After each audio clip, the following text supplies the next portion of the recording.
जय जय श्री राधे श्याम।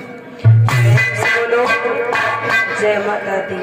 सर्वप्रथम हम यहाँ पर पधारे हुए हमारी सभी भक्तगण, माताएं, बहने, भाई, बंधु, प्यार करने योग्य छोटे छोटे नन्हे मुन्ने बालक, सभी लोगों का मेरी ओर से हार्दिक अभिनंदन और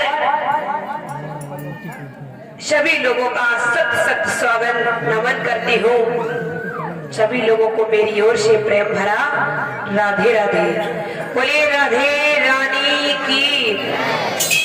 और उसके बाद जितने भी हमारे भाई बंधु जो खड़े हुए हैं, खड़े होकर कथा श्रवण करते आए हैं आज तक, उनके लिए मैं निवेदन करना चाहूंगी कि जब आप लोगों के यहाँ बैठने के लिए उचित व्यवस्था का प्रबंध रखा गया तो कृपा करके आप बैठकर कथा को सुन लें। आज की बात और रह गई थोड़े समय की, और आपको भी कष्ट नहीं होगा और इस पंडाल की भी शोभा बढ़ेगी, भगवान को भी बड़ा अच्छा लगेगा कि हमारे भक्त खड़े होकर कथा श्रवण कर रहे हैं। जगह तो पड़ी है, जब तक आपको बैठने का प्रबंध किया गया जगह है तो यथा स्थान बैठेंगे तो और भी अच्छा दिखेगा। बोले गोविंद भगवान की। कृपा करके सभी लोगों से मेरा विनम्र निवेदन है कि सभी भक्त लोग अपने अपने यथा स्थान को ग्रहण कर लें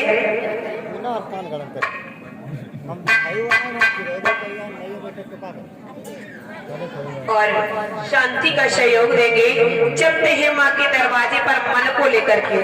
तन तो यहाँ ले आए हो, लेकिन अब मन जो इधर उधर भटक रहा कि कोई दबाए रहा, कोई जगह ज्यादा घेर रहा, अब इस मन को हटा लीजिए। जब भगवान की भक्ति में लीन हो जाओगे ना तो दबोगे और ना कोई सर्दी लगेगी ना तो फैले रहोगे, फिर सब फिट हो जाएगा। तो चलते हैं माँ के दरबार में मन को लेकर के।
के दरबार में सभी भक्त आ गए। एक मन का विश्वास जब जाग उठा, कहते हैं कि मानो तो देवी न पत्थर तो है ही। तो एक मन का विश्वास होता है कि हमारी माता, जब हम जीवन से हार जाते हैं तो माँ के चरणों में अपना जीवन समर्पित करते हैं इस भजन के माध्यम से कि हे मैया, मेरा ये जीवन आपके चरणों में समर्पित है और ये मन का विश्वास मुझे आपके दर पर लाया है। सभी भक्त ताली बजाते हुए बोलते चलेंगे एक भजन, उसके बाद में कथा पर आ जाएंगे परीक्षित जी। राम नाम ननिया अगम बहे धार, जमे कोई कोई नहाए, जमे कोई कोई नहाए। राम नाम ननिया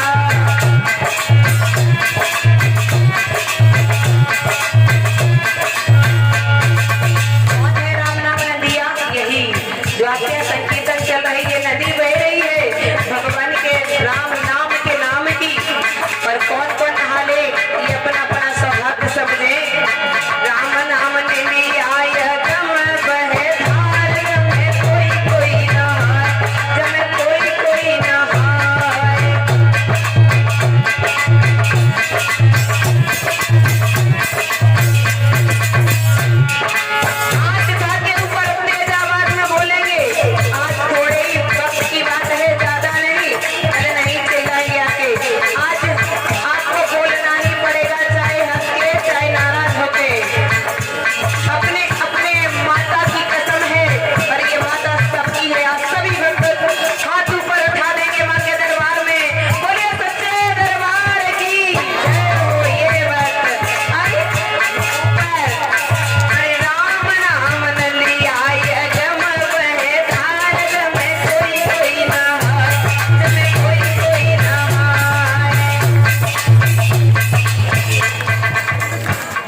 देखिए बहुत अच्छे। राम नाम नदिया गम बहेदार, आपके आगे राम नाम की नदी बही जा रही और तब पी रहे जा रहे।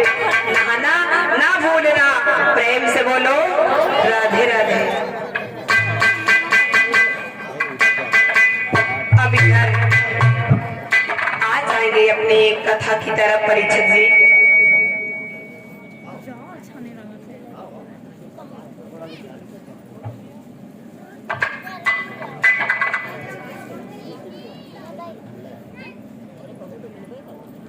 जाओ उधर, पापा बुलावल उधर जाओ, उधर यहाँ खड़े।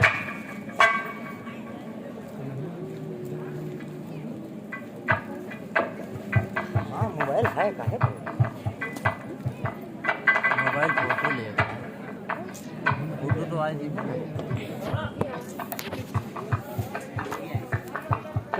और ये हमारे भैया जी यही से बार बार भी आ जाएंगे और देखिए जोरदार तालियों का साथ स्वागत करेंगे। हाँ ये हमसे मत कहिए, आप अपना संभालिए, हम तो अपना संभाल लिए, चलते चलते संभाल लिए। और श्री मोरपाल जी का स्वागत करने के लिए श्री पंकज रावत जी, और इसके बाद विपिन जी का स्वागत करने के लिए श्री पिंटू वर्मा जी आ जाएंगे।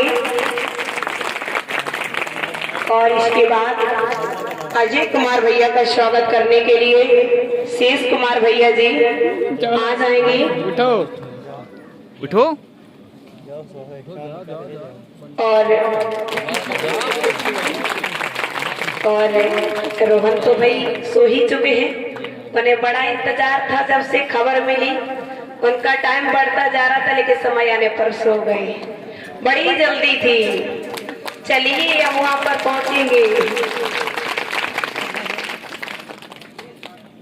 अजय कुमार भैया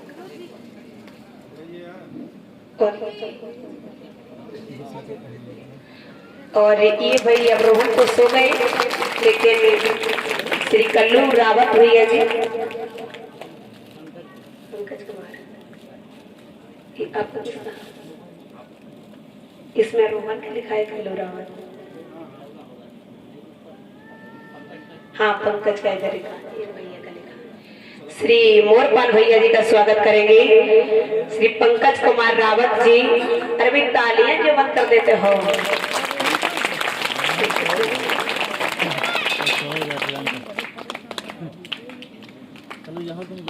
तुम नाना से पूछो, उधर जाओ, उधर पापा पहले पूछो।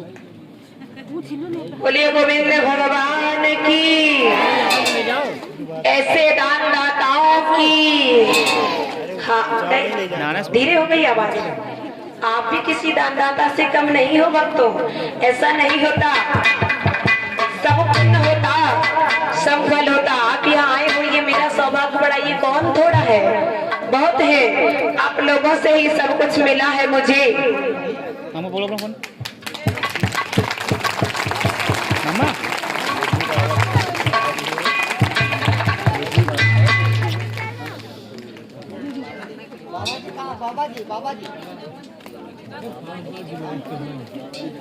मामा फोन पकड़ो अपना।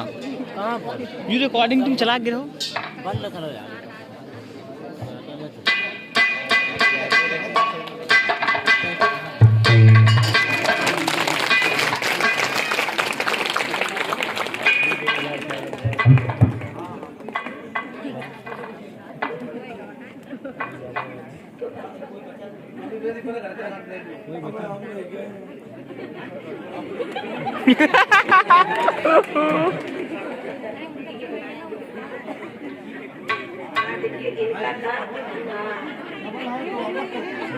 नहीं ऐसा नहीं। बोला तो था भैया, बोला था विपिन भैया जी का। अब ये रो नहीं, यहाँ भी रोते जाओगे है ना। देखिए भाई इधर उधर हो गया, पूरी उड़ा दो भैया, हमको पूरा उड़ा दो ना। और हम हमारी तरफ से इन्होंने तो भाई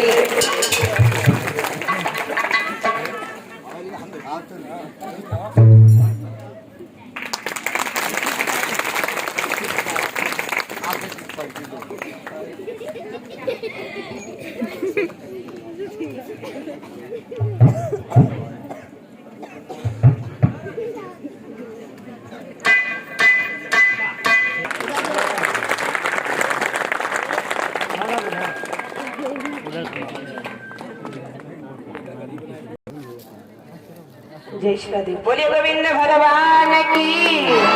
सर्दी तो नहीं लग रही, हम लगने भी नहीं देंगे। मुझे अपने घर पे इतना प्यार दिया, इतना प्यार दिया, साथ साथ आप लोगों का भी प्यार मिला। ये माता जी श्री इंद्रसेन जी की धर्म पत्नी जी और मेरी बहन निहारिका जी की माता जी और मेरी माता जी रोहन के लिए, मेरे सुपुत्र के लिए भाई पूरा इंतजाम ले आई हैं। कपड़े भी ले आई हैं, लड्डू भी ले आई हैं, खिलौने भी ले आई हैं। और हमारी माता ने केवल बेटे को नहीं और आप लोगों ने भी बड़ा ही सहयोग किया। आप लोगों की कृपा रही और मेरी माता ने मुझे बहुत ही प्यार लाड़ दे करके, बहुत लाड़ प्यार से इन 7 दिनों में मुझे एक छोटी बच्ची की तरह पाल पड़ोस करके रखा।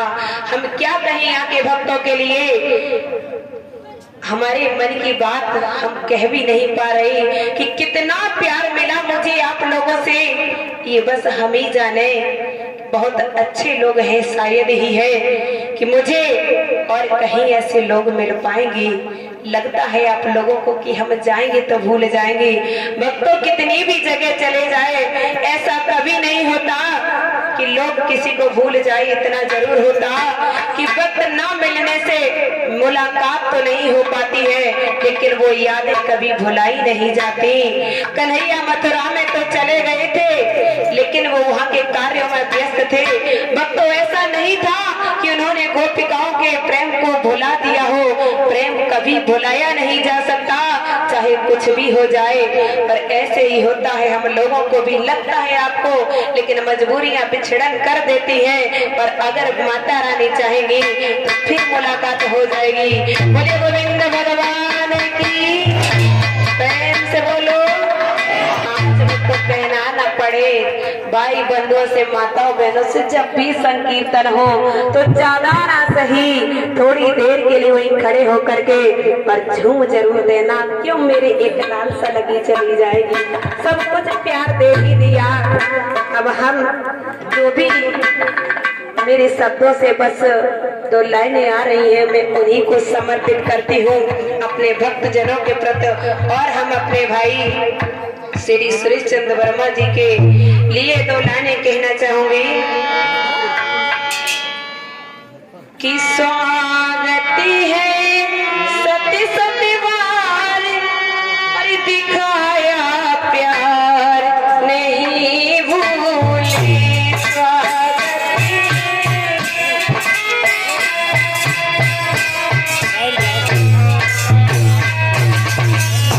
सब लोगों को स्वागत है, आप लोगों का प्यार हम नहीं भूल पाएंगे। दिखाया प्यार नहीं भूले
आगे सेवा बड़े आशीर्वाद से झोली मिले आशीर्वाद माता का बड़े आशीर्वाद से झोली मिले आशीर्वाद माता का स्वागत है सच सत्यवादी का प्यार नहीं भूले दिखाया प्यार नहीं भूले किया उपकार नहीं भूले दिखाया प्यार नहीं भूले किया उपकार नहीं भूले। बोली राधे रानी की। आज का दिन कितना अच्छा है, इसे धर्म संकट कहते हैं कि इतना अच्छा है कि आज भगवान की कथा को 7वां दिन हो रहा। और फिर कितना अच्छा है ये तो प्रभु समझे कि मिलन करके कहां से कहां भेज देगा। प्रिय भक्तों, और कल आपके यहाँ भंडारा होगा जो मेरी ओर से आप लोगों में कोई भी अगर मतभेद है तो बस कल का दिन और दे देना मेरे लिए, क्योंकि कल हम तो नहीं आपसे कह पाएंगे, लेकिन कल के दिन के लिए हम आज कह रहे हैं कि मेरी ओर से कल के दिन में समय और दे देना, जो माता रानी के भंडारे में जैसे भी बने वैसे तन मन धन लगा करके भंडारे में हर तरह से मेहनत करके माता रानी का भंडारा करना, एकजुट होकर एक मत रख करके कल के दिन तक किसी से कोई बैर और कोई भी मतभेद नहीं होगा। सब एक ही पिता की संतान, जिस तरह एक ही माता पिता के बेटे और बेटी जिस तरह प्रेम रखते कल के दिन तक वैसे ही रहोगे। फिर परसों से चाहे जो जी में आए वैसे अलग अलग हो जाना। अगर एक संगठन में रहोगे तब तो फिर कहना ही क्या है। बोलिए गोविंद भगवान की जय हो। ध्यान रखना इस बात का और चाहे सब भूल जाना। प्रिय भक्तों, और खास तौर से आपको और कुछ नहीं करना। देखिए, और ये हमारे भैया जो आए हुए हैं महादानी, सब लोगों का सम्मान स्वागत करते हैं और लोगों का कल के लिए बहुत ही खास दिन रहा। पूरा सहयोग किया हमारे भैया श्री सुरेश चंद्र वर्मा जी ने। उस भंडारे में भी उन्होंने अपना मतदान किया। सब धन दौलत धन धान्य और जहाँ तक भी बना उन्होंने भाई अपना अमूल्य समय भी यहाँ पर दिया।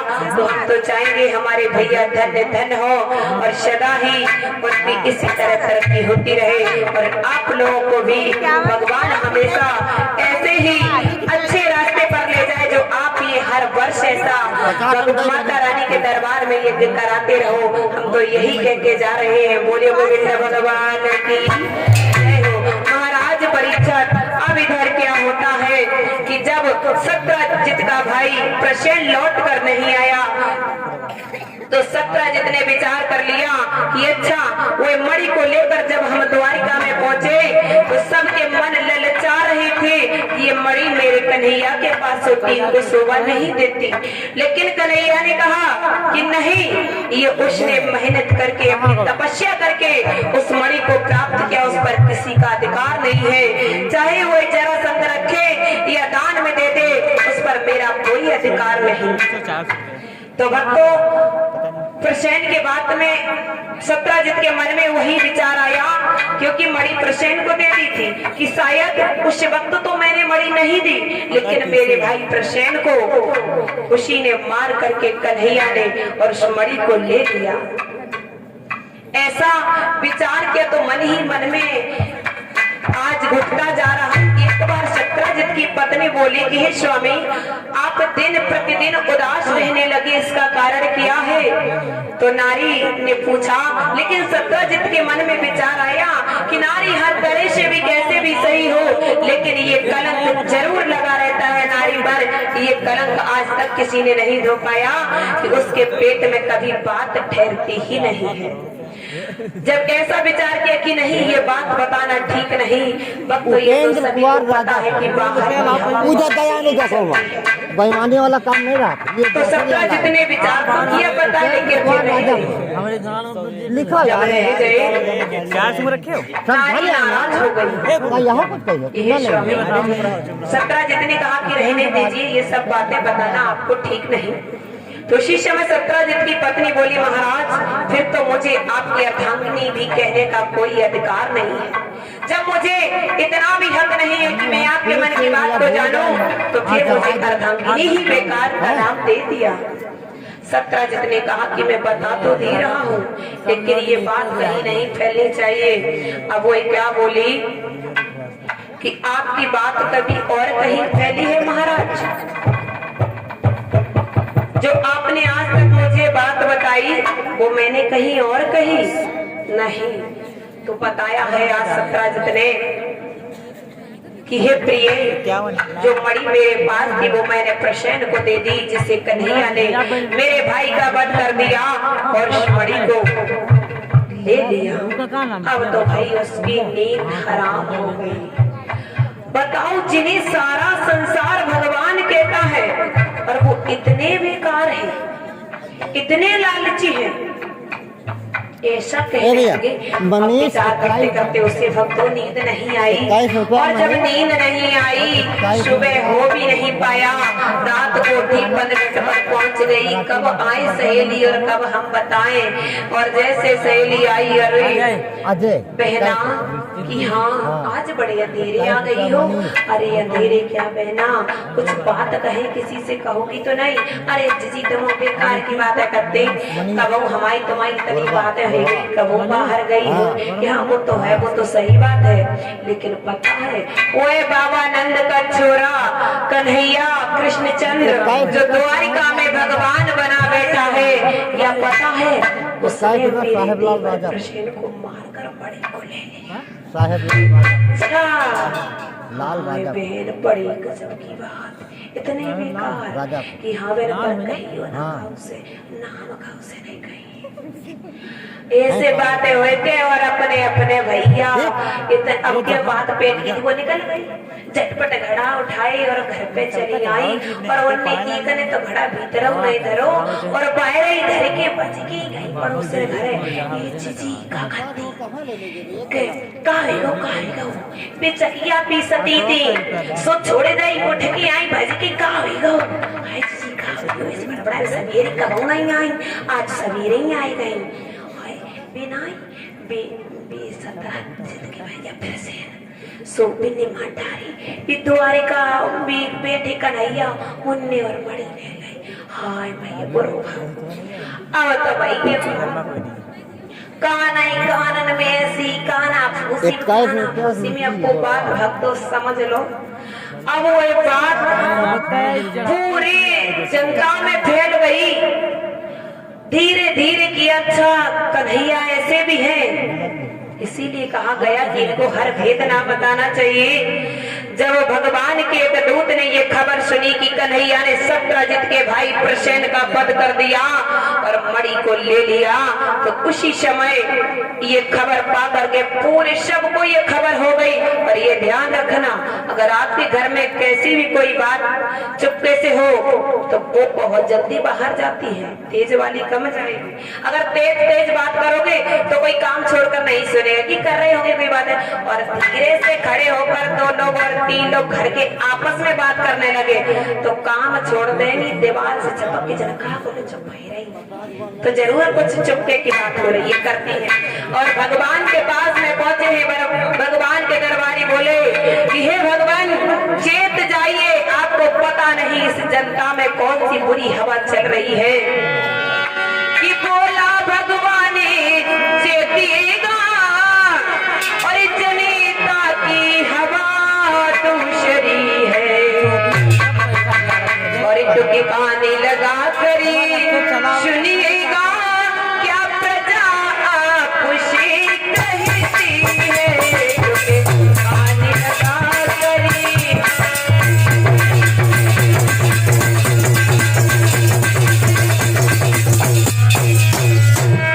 और बोले पता है प्रभु ये प्रजा आपसे क्या कह रही है। हमारी कोई लालच में ये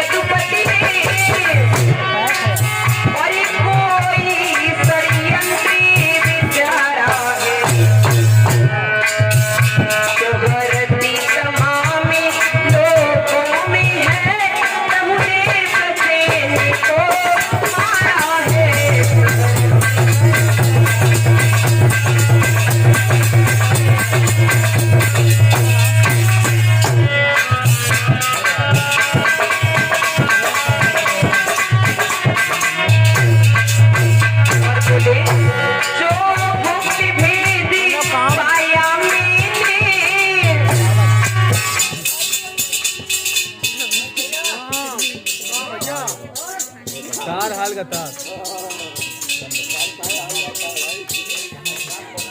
हुआ तो ना बनतो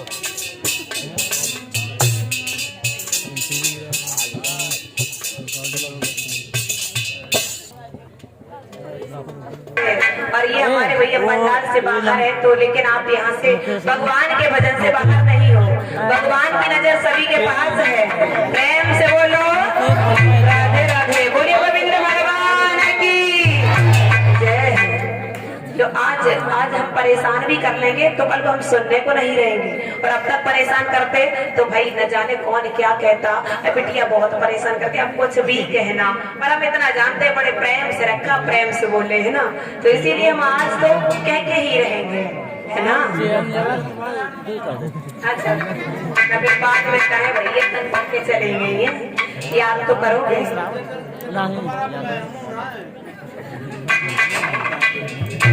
लिखा है किसी ने, काम करना है तो ऐसे कर कुछ, दुनिया में भी तेरी हो कुछ चर्चा, जा मगर याद कुछ छोड़ कर जा। बोली ये कागज महकते नहीं है, नाव कागज की चलती नहीं है, अगर इस दुनिया में आए हो तो कुछ तो नाम रोशन करके जाइए। ये जरूरी नहीं कि भगवान की भक्ति में ही लगे, अरे कैसे भी करो जो आपकी इच्छा है, लेकिन करिए ऐसा जो दुनिया आपको उस नाम से पहचान जाए, है ना। आपने ये जरूर नहीं सब भक्ति हो, कई एक डाकू हुए जिनके नाम रोशन हो गए, जिन्हें लोग नामों से पहचानते हैं, तो कुछ भी बनिए कहने का मतलब, लेकिन नाम रोशन करिए। लेकिन आप तो यही करेंगे बस, जो प्रभु की भजन में जो शांति है वो कहीं और नहीं है, तो फिर क्यों बुरा करेंगे, भला ही ना करेंगे तो प्रभु के चरणों में ही नहीं रहेंगे। आ जाइए परीक्षित की कथा पर। अब कथा कहाँ हो रही थी कि जब चर्चा फैल गई, प्रभु को खबर मिली कि मुझे झूठा दोष लग चुका, और कहने लगा वह बेटी की है प्रभु, जो मैंने गुप्त भेद पाया वो मैंने आपको बता दिया, उद्योग करो या मौन रहो, ये तो महाराज आपकी इच्छा है। सन्नाटा कुछ समय तक बेदुबीर खींच गई कि ये क्या हुआ, मेरे भलाई के सिवाय जनता के लिए क्या क्या किया, अपने भक्तों के लिए, लेकिन बाद में मुझे फल मिला तो क्या मिला कि मैंने लालच में आकर और उस मणि को ले लिया। अब भक्तों कन्हैया को बहुत दुख हुआ, जो लोग सदा भलाई में जुटा रहे और जब उसको बुराई सुनने को मिले तो कष्ट होता है भक्तों। बड़े चेचे मैं हो रही है भैया, काहे के लिए है कि तेरी शादी जन्म दुख पावेगी, जो कथा में बात करेगी, तेरी शादी जन्म दुख पावेगी, जो कथा में बात करेगी।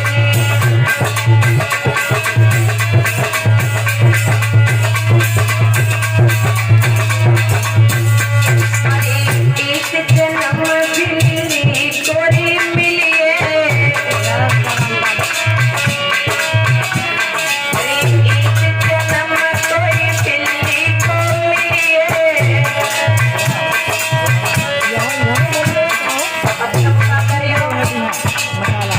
जाए घरे घरे हरिया चाटों की, जो कथा में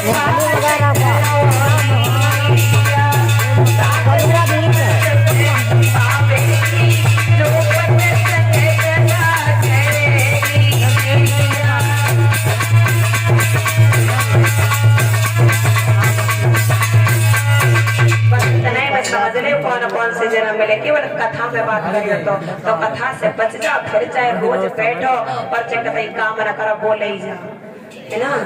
इसलिए कथा में बात करोगी नहीं, करोगे नहीं करेंगे। अब देखिए भक्तों फिर क्या हुआ कन्हैया को कष्ट हुआ और उसके बाद कन्हैया ने कहा कि हम ये कलंक अपने ऊपर से धो करके रहेंगे और जहां भी होगी वो सत्यजित की मणि पाताल लोक में भी होगी तब भी हम निकलवा करके लाएंगे। आज अपने नाना उग्रसेन की राह से प्रभु ने द्वारिका को छोड़ करके प्रस्थान कर दिया उस शमयंतक नाम की मणि की खोज के लिए। उस मणि का नाम था शमयंतक मणि। भक्तों, जब प्रभु चल दिए आज अपने साथियों के साथ में प्रभु जा रहे हैं, अब ऐसे अनजाने में मणि भी कहाँ खोजे, लेकिन प्रभु ने कहा चाहे कितना भी समय लग जाए हम ये जरूर खोज करके रहेंगे कि वो मणि गई तो कहाँ गई और प्रसेन गए तो कहाँ गए। तो अब भगवान श्याम सुंदर चल दिए अपने साथियों के साथ में, लेकिन कहीं भी पता नहीं चला। प्रभु आगे बढ़े तो कुछ सिंह के पैर के निशान मिले और जब वह रक्त के निशान मिले और शेर के पैर के निशान मिले तो प्रभु धीरे धीरे फिर उनको कुछ शंका हुई। धीरे धीरे उसी चिन्हों पर चलते जा रहे भगवान जब वहां पर पहुंचे हैं और वहां जाकर उन्हें एक गुफा नजर आई। अपने साथी गणों से कहा कि आप लोग यहीं पर ठहर जाइए और हम इस गुफा के अंदर जाते हैं।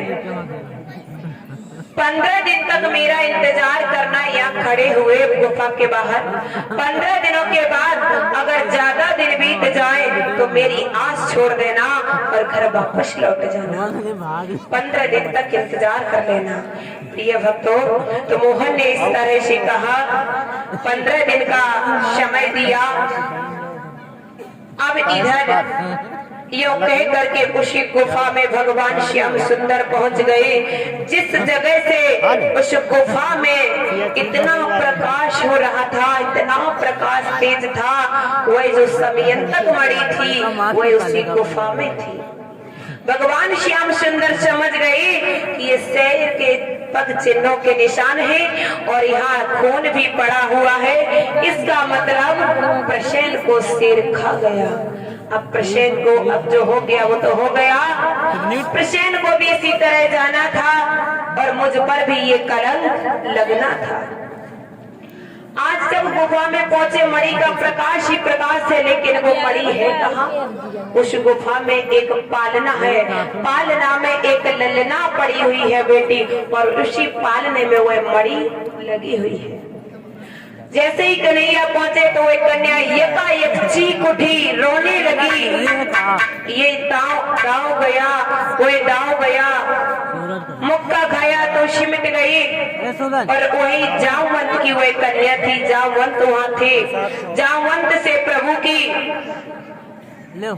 आज हाथापाई होने लगी, एक दूसरे से लड़ने लगे।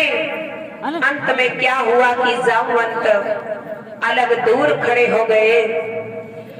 जामवंत ने समझ लिया कि ये कोई साधारण मनुष्य मेरी गुफा में नहीं आए हैं, और समझ गए हैं कि ये तो मुझे लगता है कि प्रभु आए हुए हैं। जामवंत ने आज जब प्रभु से जीत ना पा पाई तो हाथ जोड़ करके और उनके चरणों को पकड़ लिया। समझ गए कि ये लीलाधर की लीला है।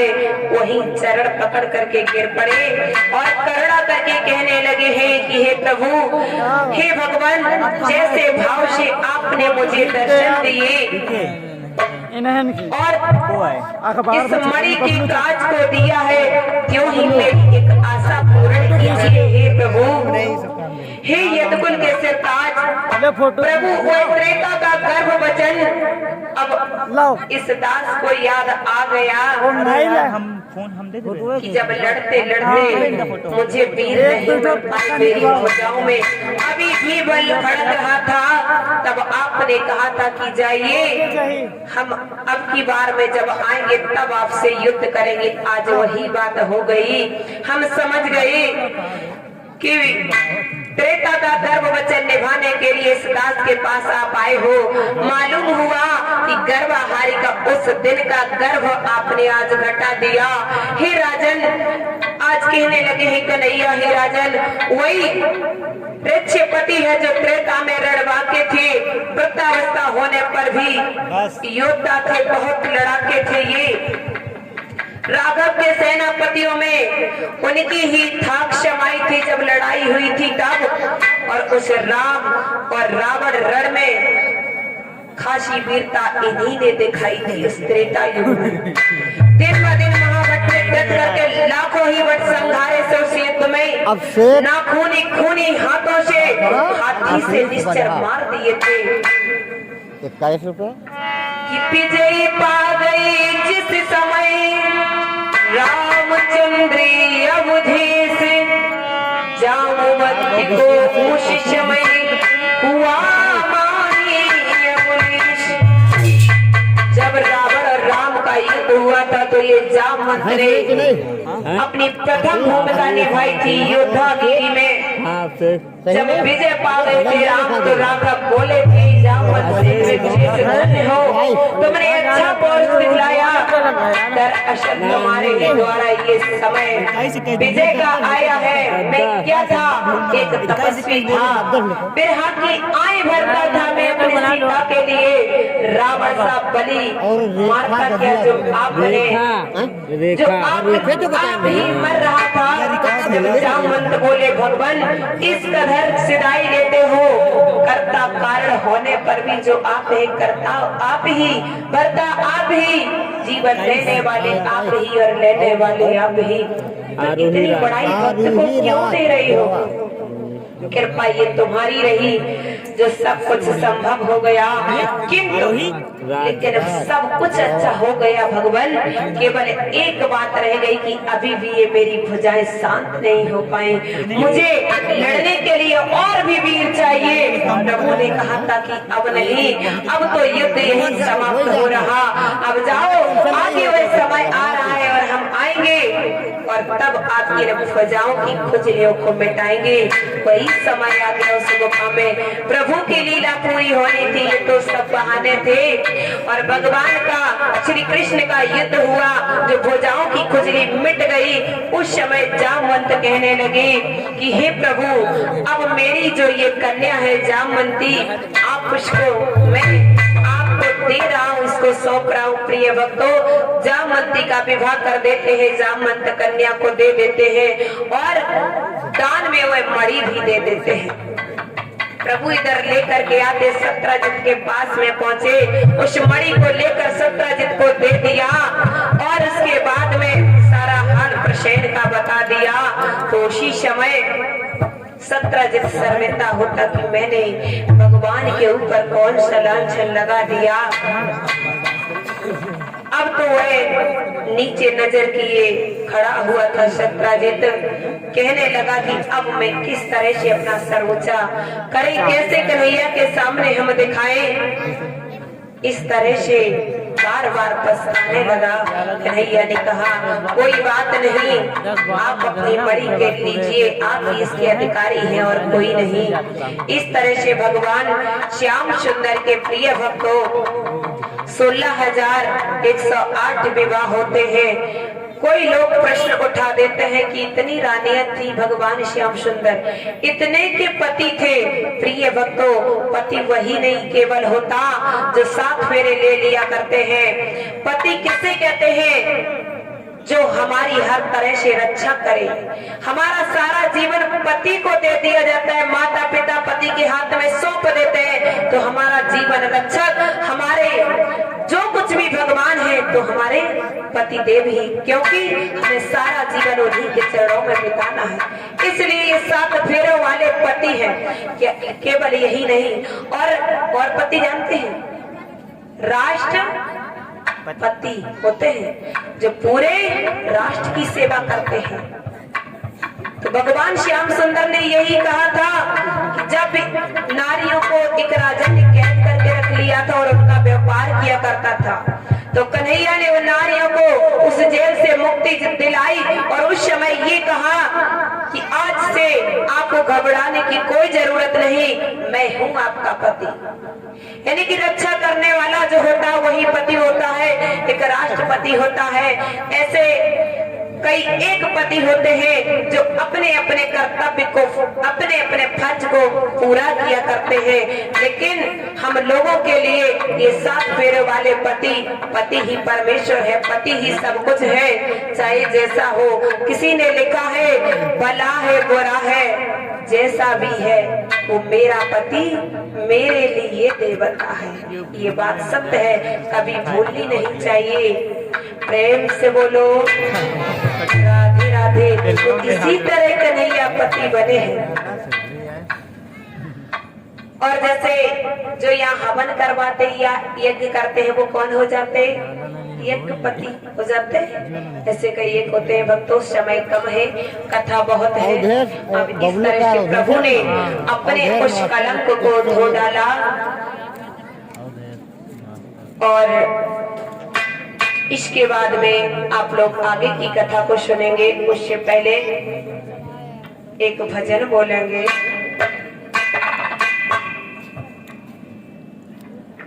दिलीप गोढ़वा 10 रुपए।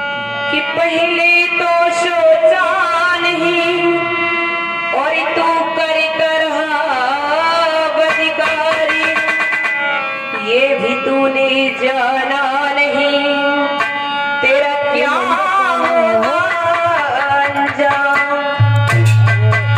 अब दुख विपदा को देख गए और क्या होता है रानी, ये तो बंदी है तेरी करीमों का परिणाम।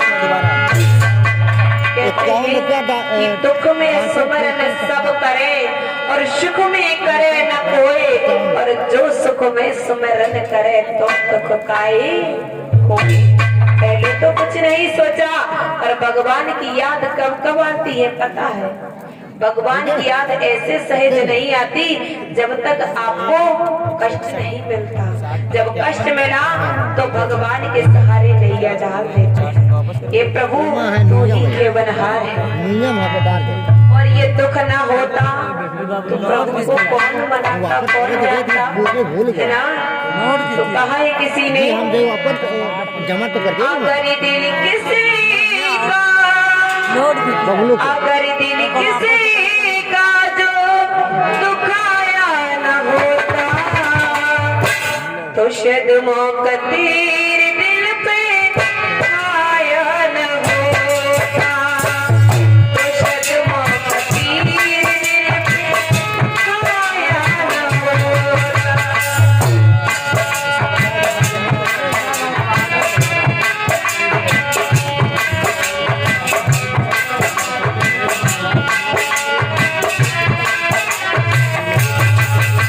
अगर आपने कभी भी किसी का दिल नहीं दुखाया होगा तो प्रभु कभी आपका दिल नहीं दुखाएंगे। कहते हैं कि जब आपको दुख मिला तो प्रभु को याद किया। प्रभु कहते हैं कि शायद आपने भी कभी किसी का दिल दुखाया होगा। क्या होती है उसकी पीड़ा ये अब जानोगे। और क्या कहा,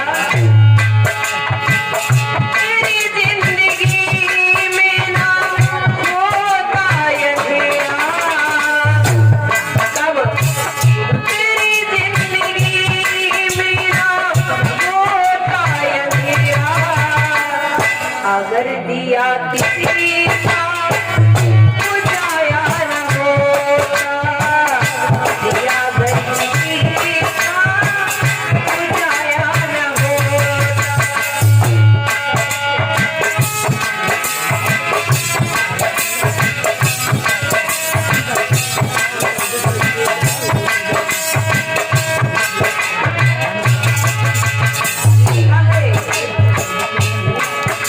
आपकी भी जिंदगी में अंधेरा नहीं आता अगर आपने दिया दूसरों के बुझाए न होते।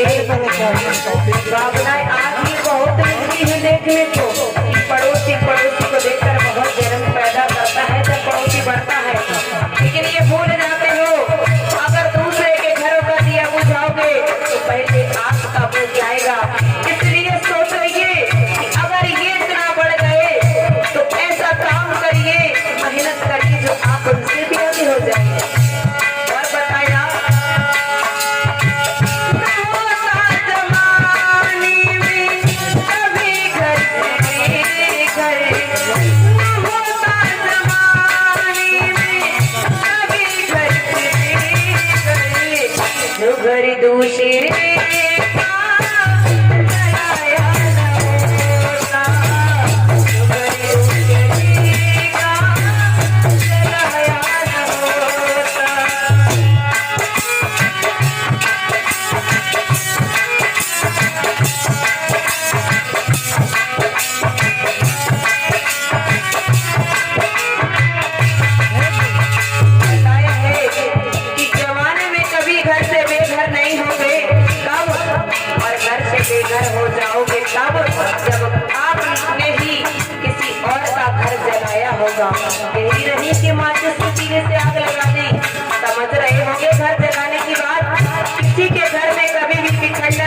तेरा क्या होगा अंजाम। और जब दुख विपदा पड़ी, अब दुख विपदा को देख कर क्यों होता हैरान, ये तो बंदे है तेरे कर्मों का परिणाम। बताया है इसमें कभी भी किसी का दिल नहीं दुखाना चाहिए। अगर आप प्रभु के नाम पर 1 रुपया भेंट करोगे तो प्रभु आपको 1 लाखों की गिनती क्या करे न जाने क्या क्या दे डालेगा। प्रभु के नाम पर दिया हुआ दान कभी व्यर्थ नहीं जाता भक्तों। और बताया है कि अगर आप किसी का दिल नहीं दुखाओगे तो आपको भी कभी दुख नहीं मिलेगा। न होता तेरी जिंदगी में भी अंधेरा जो दिया दूसरों का वो छाया न होता। और सबसे अच्छी बात वही है, अगर तू न हंसता दूसरों के दुख पर तो हरि ने तुझे यूं रुलाया न होता। अगर प्यारे प्रेम तू करता सभी से, जब एक दूसरे से सब लोग प्रेम करने लगेंगे, कोई नफरत नहीं रखेंगे, तो इस जग में कोई भी पराया नहीं होता। भक्तों कह देते हैं कि ये कलयुग है, ये कलयुग है। हमने आपको पहले भी बताया था कि समाज से हम नहीं, समाज हमसे जुड़ा है। हम समाज को जैसा बना लेंगे समाज वैसा ही बन जाएगा। सतयुग आज भी आ सकता है, लेकिन फर्क बस इतना है कि हम अकेले बक करने से होता ही क्या है। यहाँ इतने ना सही, लेकिन इनमें से 10-5 ही अगर इस रास्ते पर चल जाए परीक्षित जी, तो आज भी इस धरती पर सतयुग ला सकते हैं। बोलिए गोविंद भगवान की जय हो। अब इधर क्या होता है, श्री सुखदेव व्यास भगवान राजा परीक्षित को अब आगे की कथा श्रवण करा रहे हैं। श्री सुखदेव व्यास भगवान आसन पर विराजमान और बोले हैं कि हे महाराज परीक्षित, अब हम आपके सामने कैसे गरीबी में जीवन यापन करने वाले सुदामा की कथा को सुना रहे कि देखिए अंदर के भाव में कपट रखने से क्या होता है। कभी भगवान के प्रति कपट नहीं रखना चाहिए। प्रिय भक्तों, एक गुरु शांतिपन थे जिनके यहाँ पर गुरु शांतिपन के यहाँ पर ये सुदामा जी जो थे वो ब्राह्मण जाति के थे और गुरु शांतिपन के यहाँ पर गुरु दीक्षा पाने के लिए जाया करते थे। प्रिय भक्तों, एक बार उसी रास्ते से एक बार क्या हर बार जाते थे, वही गुरु शांतिपन के यहाँ पर शिक्षा पाने के लिए भगवान श्री कृष्ण भी जाया करते थे। लेकिन वह जो ब्राह्मण थे सुदामा जी, वो पैदल की यात्रा करते थे और जो ये कन्हैया थे वो रथ की यात्रा करते थे। एक दिन की बात है कि ये जब सुदामा जी जा रहे थे गुरु शांतिपन के यहाँ पर, तो भक्तों रास्ते में उन्होंने देखा वो उपाने पैर थे, लेकिन रास्ते से कोई कंटक पड़ा होगा, वो उनके पैर में चुभ गया और उस कंटक को, उस कांटे को उन्होंने निकालने का काफी प्रयास किया, लेकिन वे नहीं निकाल पाए। वे बड़ा कांटा था। आज बेचारे पैर को पकड़े हुए और कराह रहे थे कि इधर श्याम सुंदर जा रहे थे, तो श्याम सुंदर के कानों में कराहट की आवाज जब पहुंची है तो बोले इधर कहीं कोई है। चारों तरफ देखा, आगे रथ को बढ़ाया तो देखा कि एक ब्राह्मण जी हैं जो अपने पैर को पकड़े हुए हैं और दर्द से कराह रहे हैं। तो कन्हैया जी उतरे और सबसे पहले उनके कांटे को निकाला। कांटा हाथ से निकालते रहे, नहीं निकला, तो प्रभु ने क्या किया कि वे सुदामा जी के चरण को पकड़ा और ऐसे घुटना कर लिया, घुटने पर उनका पैर रखा और अपने दांत से कांटे को काढ़ा। और ब्राह्मण देवता जब एक टांग से खड़े हैं तो हाथ आप ही आप सर पर आ जाएंगे। हाथ ऐसे रख के कन्हैया मन ही मन मुस्कुराने लगे कि हे ब्राह्मण देवता, आप जो भी हो मुझे आशीर्वाद दिया, और आशीर्वाद सबसे बड़ा होता है प्रिय भक्तों। अब क्या हुआ, कन्हैया मन में बहुत प्रसन्न हुए कि कोई भी हो पर मेरे सर पे हाथ रख लिया। अब उसके बाद पूछा कि आप कहाँ से आए थे, क्या आपका नाम है और कहाँ के लिए जा रहे थे। तो वही बोले कि मेरा नाम सुदामा है और हम गुरु शांतिपन के यहाँ पर शिक्षा पाने को जाते हैं। नैया ने कहा पर हम भी तो वही जा रहे हैं। अब तो हम और आप मित्र हो गए, अब तो एक घनिष्ठ मित्र हो गए भक्तों। और बताया जाता है कि जब भी करो तो मित्रता करना, दोस्ती दगाबाज होती है ना। करना है तो मित्रता कीजिए, मित्रता में कभी धोखेबाजी नहीं होती है और दोस्ती में दगाबाजी होती है। किसी ने कहा है कि नदी में डूबता वही है जो तैरना जानता है। परीक्षित, नदी में कौन डूबता है? जो तैरना जानता है। वो जानता है कि हम तो तैर ही लेंगे तो डूब, उसमें नदी में छलांग लगा देते हैं। और लेकिन अगर कभी चूक गई तो डूब जाओगे। और जिसे तैरना नहीं आता वो दूर ही रहता। भाई उससे तो बहुत दूर से ही डर लगता है कि हम तो तैरना मैरना जानते नहीं, अगर इसमें घुस गए तो निकलेंगे कैसे। तो कहा है कि डूबता वही है जो तैरना जानता है, घोड़े से वही गिरता है जो उस पर बैठना जानता है। और बदनाम भी वही होते हैं जिनका नाम होता है या नहीं। जिनका हर जगह, जिन्हें जितना लोग जानेंगे उसकी उतनी ही बदनामी होगी। क्यों? उसे हर कोई जानता है। और जैसे घर में रहने वाले एक साधारण मनुष्य जिन्हें कोई जानता ही नहीं, चाहे वो कुछ भी कर रहे तो उतने उनके रिश्तेदार तक पहुंच पाएगी और कहीं नहीं। तो ये भी बड़े सौभाग्य की बात होती है भक्तों। अगर कोई बदनामी होती है तो वो भी गलत रही, उससे भी आपकी पहचान ही होती है। क्या मीराबाई प्रभु की लगन में लगी हुई थी, क्या वो बदनाम नहीं हुई? क्या वो बदनाम नहीं हुई? तरह तरह की लोगों ने बातें की, लेकिन एक ही बात कि सत्य कभी हारता ही नहीं, उसकी जीत हमेशा होती है। बोले गोविंद भगवान की जय है। आज सुदामा और कृष्ण में घनिष्ठ मित्रता हो गई और पहुंचे हैं आज आश्रम पर गुरु शांतिपन के यहाँ। तो समय बीतता गया। एक बार का समय कि गुरु माता ने भोजन पकाने के लिए, उनके यहाँ कोई ईंधन नहीं था, खत्म हो गया था। आज तो भाई सभी के घरों में गैस है, तब तो ईंधन से ही चूल्हे पर रोटी हुआ करती थी और चूल्हे पे न जाने किस पे हुआ करती, तो पर इतना पता है कि ईंधन से भोजन पकाया जाता था।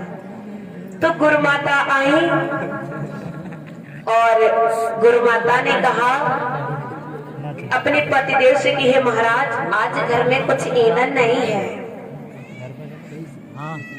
तो आज इन दोनों ही बालकों को ईंधन लाने के लिए उस वन में भेज दिया जो आपके सामने पड़ता है। ये गए, गुरु माता ने कहा छोटे छोटे बालक हैं, भूख लगेगी, इनको कुछ खाने को दे दे। तो आज सुदामा जी को एक पोटली में चने दिए हैं और भगवान कन्हैया का भी हिस्सा उन्हीं को दे दिया। कह दिया बेटा अगर भूख लगे तो दोनों मिल बांट कर खा लेना। और चल दिए हैं। जब जंगल में लकड़ी के लिए गए तो भगवान कन्हैया ने कहा कि सुदामा लकड़ियां तो यहाँ है नहीं, तुम ऊपर चढ़ जाओ, लकड़ियां डाल दो, हम इकट्ठा कर लें। सुदामा बोले देख भैया तू तो हट्टा कट्टा है, मैं तो तू देख ही जा रहा, हम तो दुबले पतले पेड़ से कहीं नीचे आ गिरे, तो इसलिए तू चढ़ जा। ठीक है। श्याम सुंदर उस पेड़ पर चढ़ गए, सूखी सूखी लकड़ियों को तोड़ करके नीचे डाल रहे और सुदामा जी उन्हें बीन बीन कर इकट्ठा कर रहे। प्रभु सब कुछ जान रहे कि इसने मुझसे ये भी चर्चा तक नहीं चलाई कि गुरु माता ने मुझे खाने को कुछ दिया है। तो प्रभु ने योग माया के द्वारा सुदामा को भूख लगाई और सुदामा ने चुपचाप पोटली खोली, चने निकाले, चबाने लगी। कन्हैया ने कहा कि सुदामा यहाँ की कुछ खा रहा है, मुझे भी दे दे। तुम्हें खाने की पड़ी, यहाँ जंगल में क्या खाने को रखा है? भूख से जान जा रही है, उन्हें वो कहते कि खा रहा है कुछ। एक तो सर्दी की वजह से दांत किटकिटाए जा रहे हैं और उन्हें पड़ा है कि हम कुछ खा रहे हैं। देखिए कन्हैया की बात है। अरे अरे तो कोई बात नहीं, मैंने तो ऐसे पूछ दिया, कोई बात नहीं।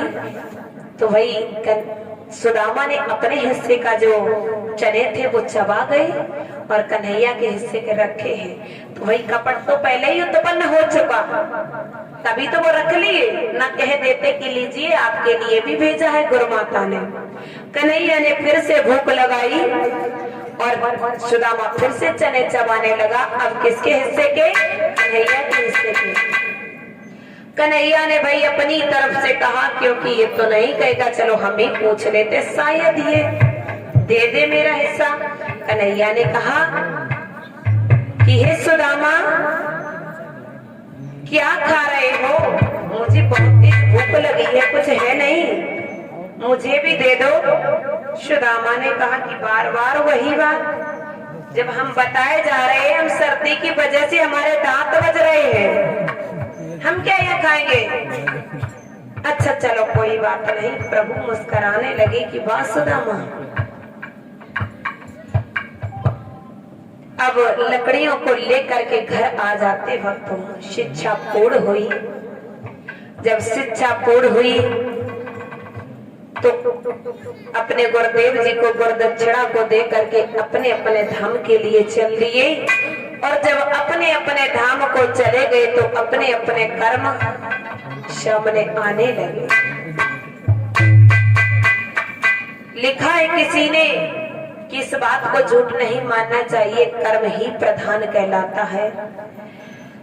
तो अब अपने मित्र के साथ इन्होंने कपट किया सुदामा जी ने, और कन्हैया ने मन ही मन श्राप दे दिया कि सुदामा तूने मेरे साथ कपट किया, तू जा गरीबी भोग जाके। मन में पछतावा तो बहुत हुआ, वक्त तो एक बार गुस्सा सभी को आ जाता है और उस गुस्से आ जाता है, लेकिन ये नहीं कि वो हर वक्त दिखाई रहो। जितना हो सके उतना क्रोध को शांत करिए, जितना हो सके उतना शांत करिए। इतना तो असंभव है आज के समय में कि क्रोध कभी किसी को आए ही ना। प्रिय भक्तों, कन्हैया अब अपने धाम को चले गए, सुदामा अपने धाम को। धीरे धीरे समय गुजरता गया, सुदामा के पास कंगाली आती गई। अब सुदामा दर दर भीख मांगने लगे।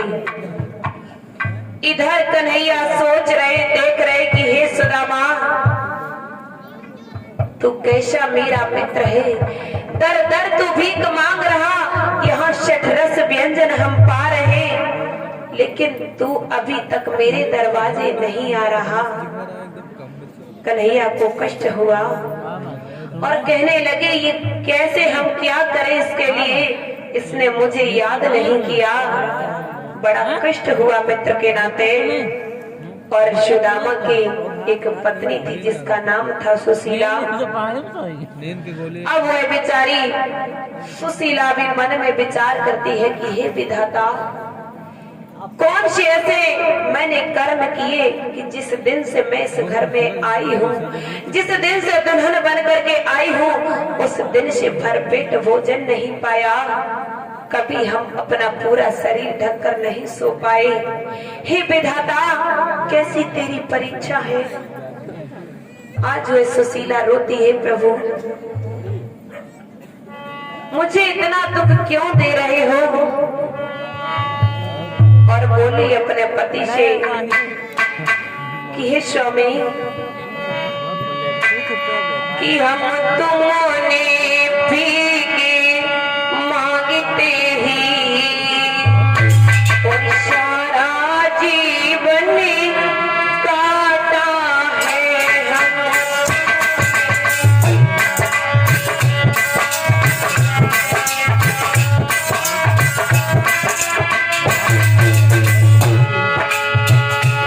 हमें तुमने भीगे मांगते ही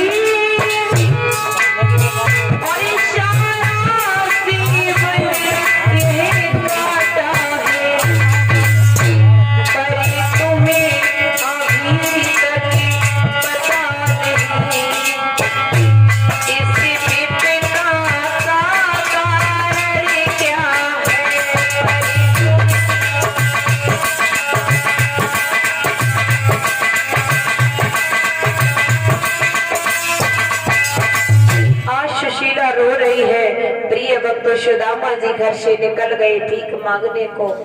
घर में 2 बच्चे हैं, वो रो रहे कि माँ मुझे भूख लगी है, मुझे भोजन दे, मुझे बहुत तेज भूख लगी, अब मुझसे नहीं रहा जाता। माँ खड़ी है, क्या जवाब दे हम बच्चों को? कैसी अभागिन माँ बनी मैं, जो अपना तो अपना मैंने अपने बच्चों का पेट नहीं भर पाया। हे विधाता, कैसी तेरी लीला है। धन्य है तू, धन्य है ऐसी नारी जो ऐसे दुख मुसीबत में अपने पति का हाथ बटा रही। और बटाना चाहिए माता बहनों, समय किसी का एक जैसा नहीं रहता।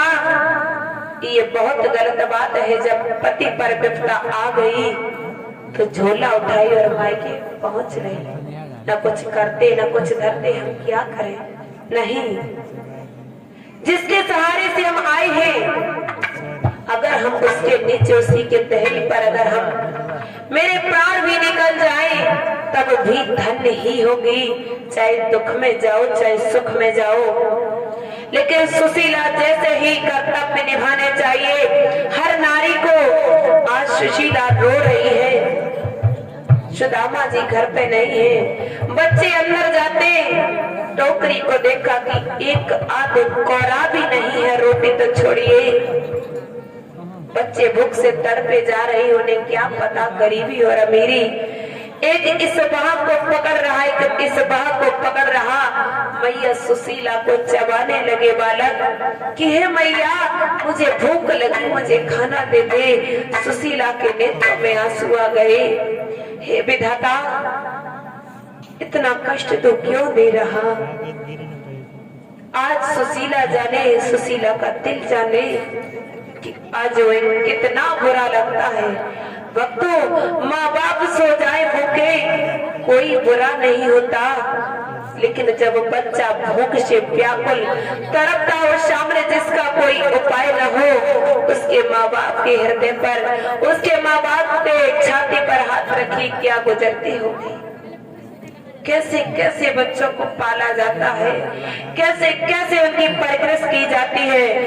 और ये सत्य है कि जो गरीबी में बच्चे पलते हैं वही कुछ कर ही दिखा देते हैं। लेकिन आजकल कोई कितना भी माता पिता गरीब हो, लेकिन बच्चे को ये कभी एहसास नहीं दिलाने देते। जो बच्चा कहता वही होता। हम चाहेंगे अपने भाई बंधुओं से, माता बहनों से कि बस ज्यादा समय कोई नहीं लेता, थोड़े वक्त की बात होती, न जाने कब कौन सा पंछी उड़ जाए। जब सब लायक हम बन जाते हैं तो माता पिता को कभी नहीं भूलना चाहिए, माता पिता की बात को कभी नहीं ठुकराना चाहिए। हम भी आप लोगों में से हैं, कोई अलग नहीं है। सभी के घरों में कलेश होता, सभी के घरों में सब कुछ होता। एक बार आपका जी चाहे मत बोलना, मगर ये बात कभी मत कहना पतिदेव से कि आप अपने माता पिता के पास नहीं जाओगे, बोलोगे नहीं। किसी ने कहा है कि सरवण आज भी बन सकते हैं, लेकिन उस कवि ने कल्पना की है कि लेकिन ये सरवण कुमार बनने नहीं देते। लेकिन हम चाहेंगे जहां जितना भी प्रयास बनेगा, हर माँ चाहती है कि मेरा बेटा सरवण भक्त जैसा हो जाए, लेकिन दुल्हन कभी नहीं चाहती कि मेरा पति भक्त श्रवण बन जाए। ये दुल्हन को होना चाहिए। और जब एक बार दुल्हन बने तो एक बार हम ही माँ बनेंगे। जब हमारे पति हमारे सास ससुर के लिए श्रवण बन जाएंगे तो एक दिन मेरे लिए भी मेरा बेटा श्रवण भक्त अवश्य बन जाएगा। बोलिए गोविंद भगवान की जय हो। अब देखिए भक्तों, जब सुशीला इतनी दुखी हुई, ये कष्ट प्रभु से ना देखा गया। प्रभु ने कहा कि सुदामा तू तो निकल जाता, बच्चों की हालत क्या हो रही। आज माया रूप धारण करके प्रभु उस नगरी में आए, सुदामा नगरी में आ करके उन्हें तो केवल सुशीला के ही घर पहुंचना था, सुदामा के घर, लेकिन डायरेक्ट कैसे पहुंचे? 2-4 देहरियों पर और गए प्रभु। भक्तों के लिए क्या क्या नहीं किया होगा। आज भक्त के लिए भिखारी बन करके आए, दर दर से भीख मांग रहे, मांग करके आज जब सुशीला के घर पहुंचे तो कहा कि माता भिक्षाम रही, हे माता भिक्षा दे दीजिए, आपके द्वारे पर कोई भिखारी खड़ा है। सुशीला अंदर से अपने हृदय पर पत्थर रखे हुए रोने लगी, आंखों से आंसू बहने लगे। प्रभु मैं क्या करूं, मैं कहां जाऊं? मेरे घर में कोई भी ऐसी वस्तु नहीं जो मैं इसको डाल दूं। सुशीला इसलिए ना तो कोई जवाब दे रही और ना बाहर निकल रही। प्रभु मन में विचार करते हैं कि सुशीला मैंने इतना कष्ट क्यों झेला आपके लिए, तो बाहर से आवाज लगाई कि हे माता, अगर आपके घर में कुछ है नहीं तो कम से कम दर्शन तो दे जाइए इस साधु महात्मा को। सुशीला ने कहा चलो ये तो मेरे पास है, इसके लिए हम आ सकते हैं। सुशीला बाहर आई तो कहा कि माता आप इतनी उदास क्यों हो?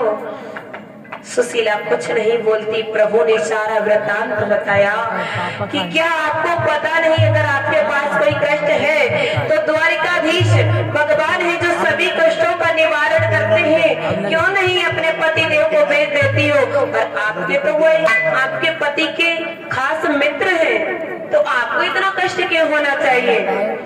अब ये कह करके प्रभु वहां से चले गए।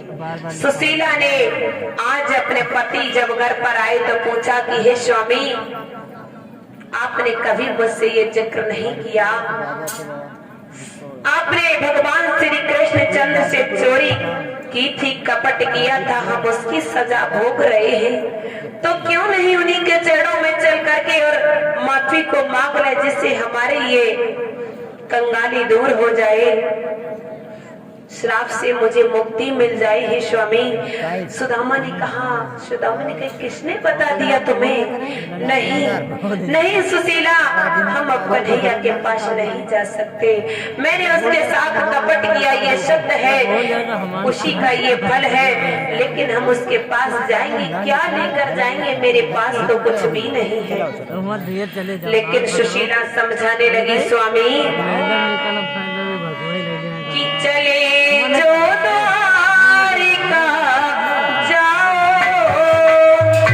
स्वामी आप इतना कष्ट देते हैं, दर दर भटकते हो, एक बार उस दर पे क्यों नहीं जाते?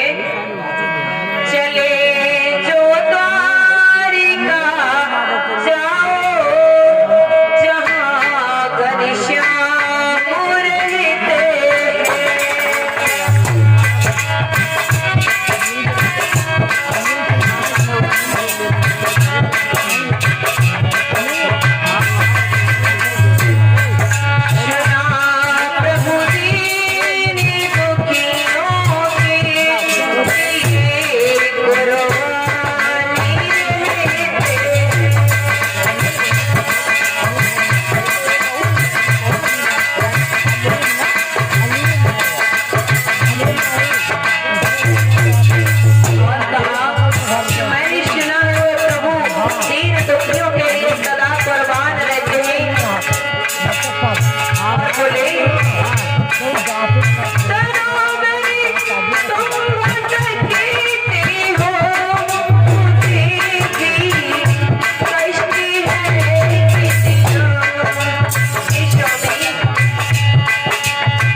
सुशीला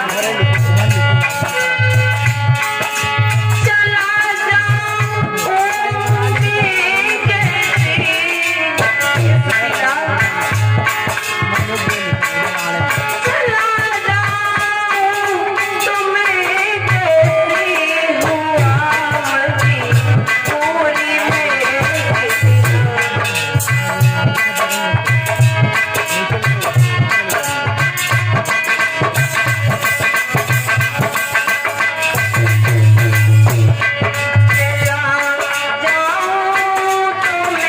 कैसे हुआ मजबूरी में किसी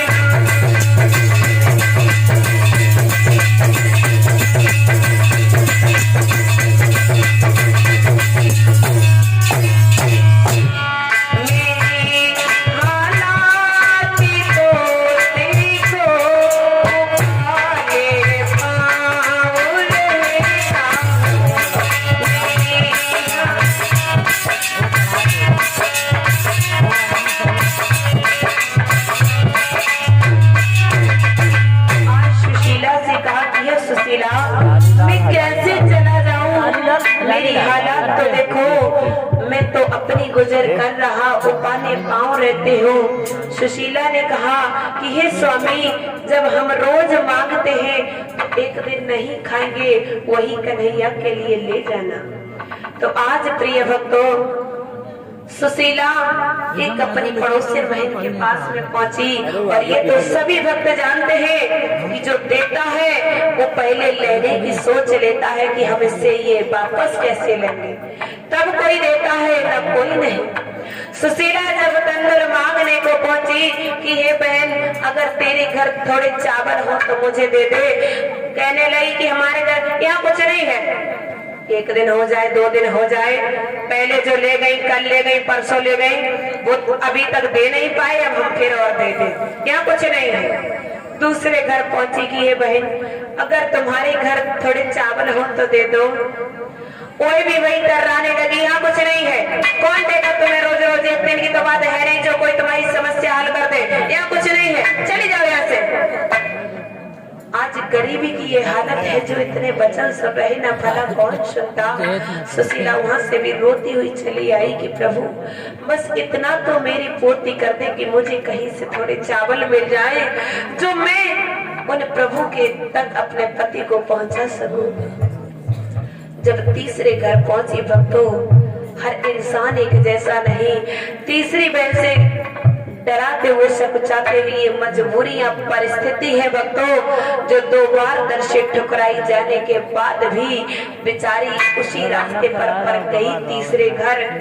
कहने लगी है बहना, अगर तुम्हारे घर कुछ चावल हो तो दे दे। बहन बोली कि हे बहन, कैसी बात करती हो, थोड़े क्यों, कितने की जरूरत है, उतने ले जाओ। नहीं बहन, हम दे नहीं पाएंगे, हम ज्यादा ले तो जाएंगे पर वापस नहीं कर पाएंगे। वापस के लिए किसने कहा बहन, हो जाए तो ठीक और ना हो जाए तो कभी मत देना, पर ये ले जाओ, हम आपको दे रहे, ले जाइए। प्रिय भक्तों, वो चावल सुशीला लेकर के आई, उसकी एक पोटली बनाई, उसके पास कोई पात्र नहीं जिसमें वो रख करके कन्हैया को भेजा। एक फटे हुए कपड़े से पोटली बनाई और कन्हैया को दी और कहा कि हे स्वामी चले जाओ। और क्या बोली, मिलाई मांग के दंगल प्रभु के हाथ पे रखना,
चावल बांध दिए और कहा कि लो स्वामी मैं ये मांग करके तंदुर लाई हूँ, कुछ ये प्रभु के हाथ पर रख देना और वो अवश्य ही तुमको गले लगा लेंगे, जो 8 याम गरीबों की मदद करते हैं। तो आज सुदामा जी चल दिए काटल है आज द्वारकापुरी के लिए, तो सुदामा जी आ जाएंगे। खा लियो वो बड़े जलाओ जाए पहले गाना सुदामा अरे द्वारकालो पूछ ले गाना कौन और चावल बांधे पुटरिया में और चल दिए सुदामा नगरिया में। चावल बांधे पुटरिया में वो तो चल दिए द्वारिका नगरिया में।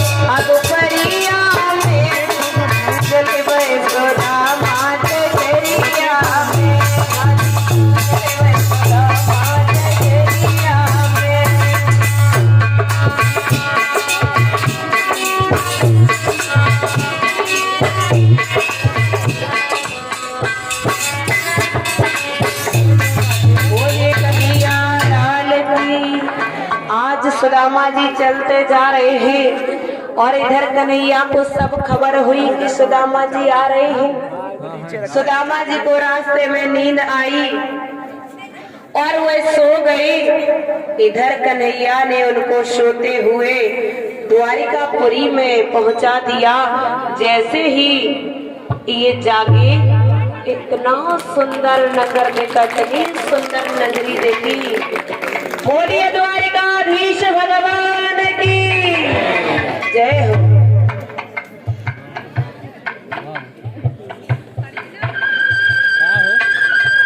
अभी पहुंच करके कुछ पूछताछ की, कन्हैया का पता पाया और द्वारकाधीश भगवान के द्वार पर पहुंचे। द्वारपाल गरीबी से बुरा हाल, धर्मपत्नी के बार बार कहने पर सुदामा ना चाहते हुए अपने बचपन के मित्र कृष्ण से मिलने चला। द्वारकाधीश के महलों के अंदर जाने का प्रयास किया तो द्वारपालों ने रोका। है किधर जाता है? सुदामा ने प्रार्थना की, ऐ द्वारपालो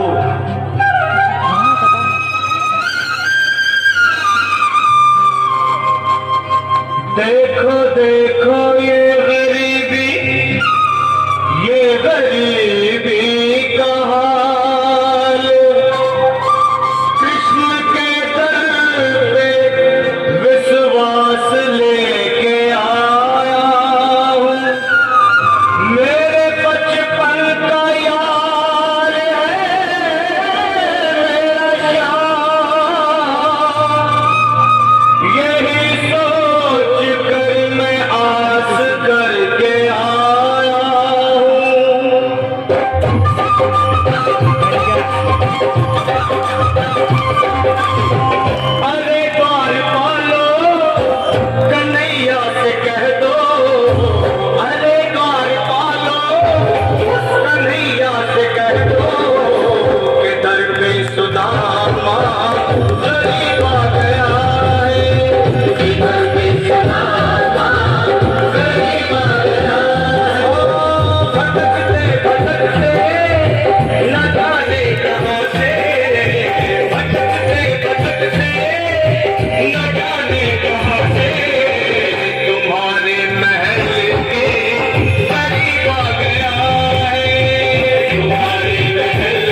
कह दो जाकर मेरा नाम ले दो।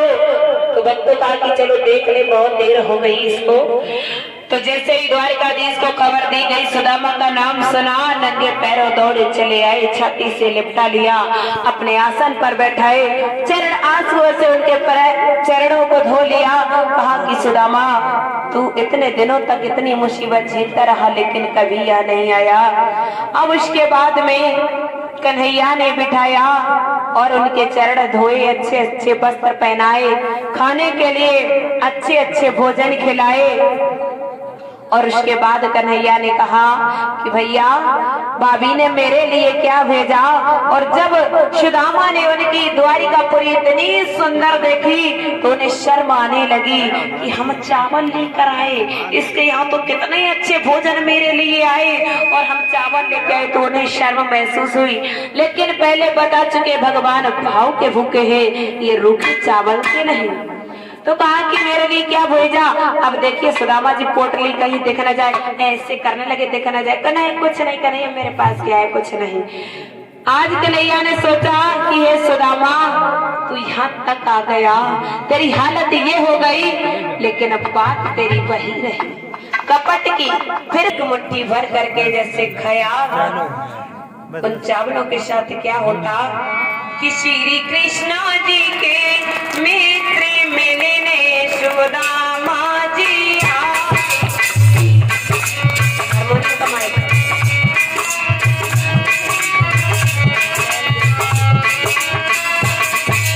कभी बोलेंगे ओ श्री कृष्ण जी के मित्र मिलने सुदामा जी आए।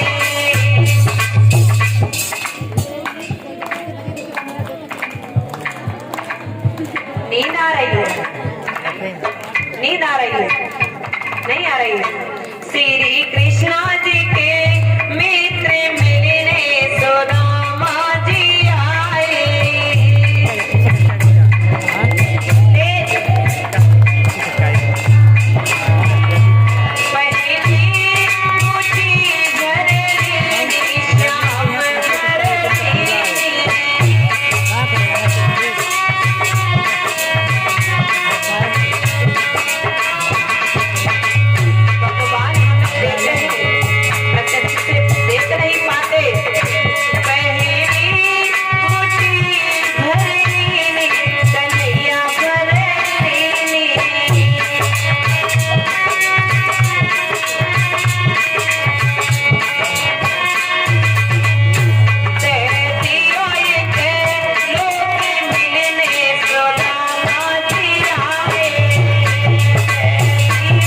तंदुल खाए तो एक लोक दे दिया सुदामा को, और जब दूसरी मुट्ठी चावल खाए तो दूसरा भी लोक दे दिया।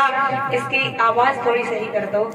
और इसके बाद जब तीसरी मुट्ठी चावल खाने जा रहे थे तो रुक्मिणी ने हाथ पकड़ लिया श्याम सुंदर कर बोले कि हे स्वामी, आप भक्तों के वश में इतने हो जाते हो कि आपको ये भी खबर नहीं, सब कुछ दे दोगे तो खुद का ठिकाना कहाँ रखोगे।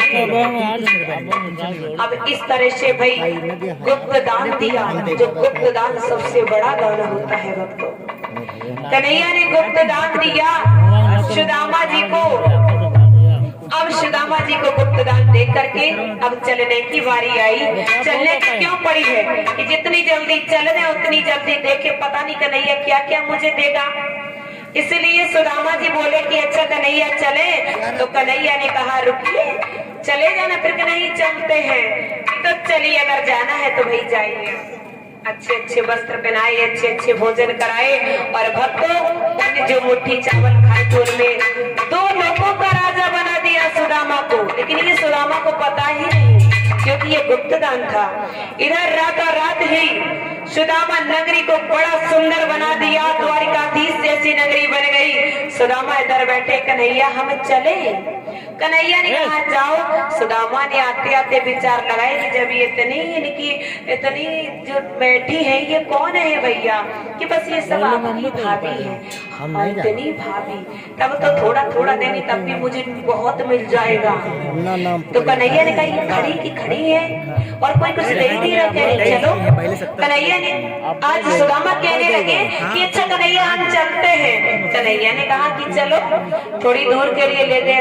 मन में विचार करे सुदामा इतना कहा मैंने सुशीला से, लेकिन नहीं मानी।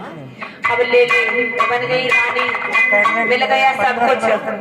फिर कहा कि शायद कन्हैया मुट्ठी में कुछ लिए हो, मुट्ठी बनाई थे।